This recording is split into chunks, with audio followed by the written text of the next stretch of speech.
Hello and welcome to It's All About You, the best show about you on the internet. I am B. Dave Walters, life, relationships, and spiritual coach. This is episode number 46, self-image. Yeah, self-image. So, how are you? It's good. It's been a while. I took kind of a little bit of a vacation, a little bit of a hiatus, had some things I needed to take care of, but now I'm back. We're together. Let's talk. Let's talk.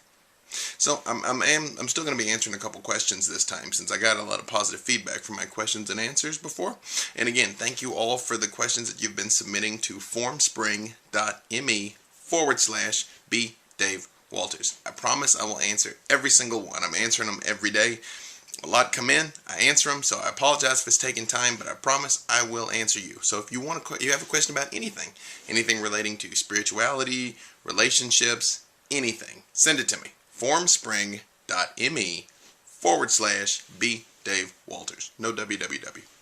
Okay, so here's our first question. I would really appreciate any help with emotional eating disorders, poor body image, etc. Thanks. I'm going to have some water. Again, I don't usually do this, but I'm choking to death over here.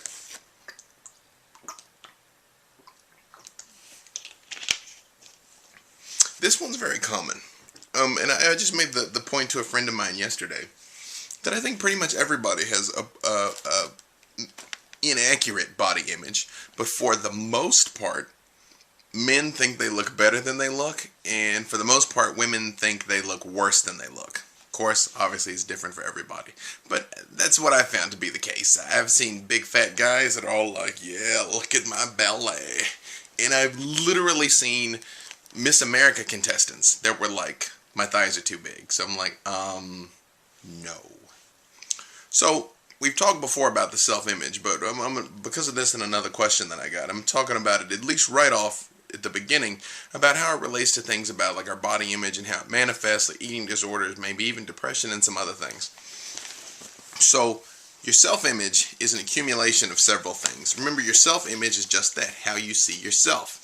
But it's more than it's not just that simple though, because everything you do, everything you say, everything you think, all the actions you take all play out of this. Okay? Your self-image is the role that you've designed for yourself in your life. And it's an accumulation of several things. It's an accumulation of what you were taught growing up.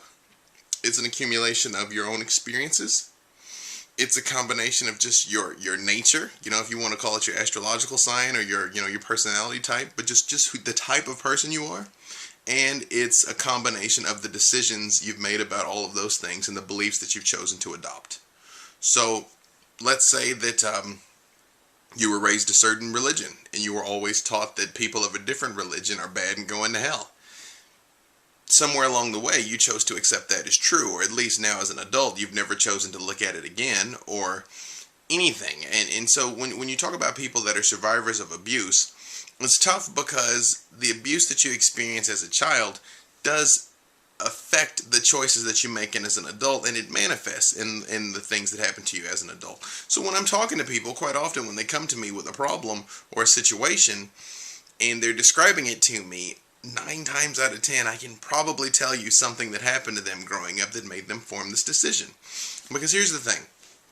As we go through life, things happen. They happen.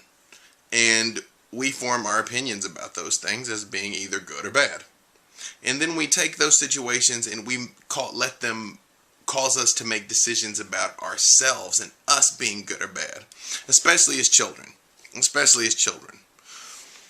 I've made the statement in the past that a lot of times if you find yourself in situations where you're constantly picking emotionally unavailable men, chances are very high that you either had an emotionally unavailable or physically unavailable father, if you're a woman, of course.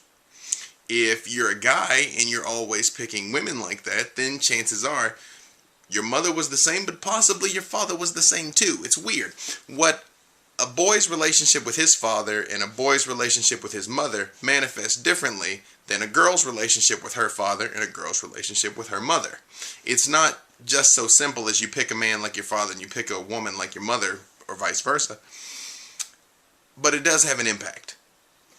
So if this, like, actually, let me tell you the second question. The first question was, I would really appreciate any help with emotional eating, eating disorders, poor body image, etc. Okay. The second question, since I'm kind of going to be answering both at the same time, is my compulsive overeating related to early sexual abuse and the self-image that I have now? One of your articles connected early sexual abuse with self-image. I eat and eat although I'm not hungry. I'm slim but have digestive problems. What would help? Yes. Yes, your eating problems would definitely be connected to your early sexual abuse. Now, this does not mean that everybody that's got an eating disorder was abused as a child. And it also does not mean that everybody that was abused as a child is going to develop an eating disorder. So why am I drawing a connection between the two of those? For the most part, eating disorders come from a skewed body image. The fact that you can't really see who you are.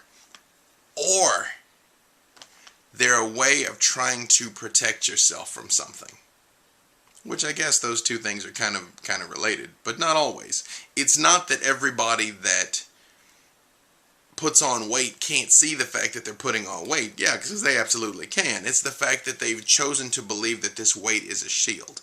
This person with this question that says they eat and they eat, the chances are somewhere along the way that food became a comfort. That's what happened. That, we even refer to some things as comfort foods. That's why.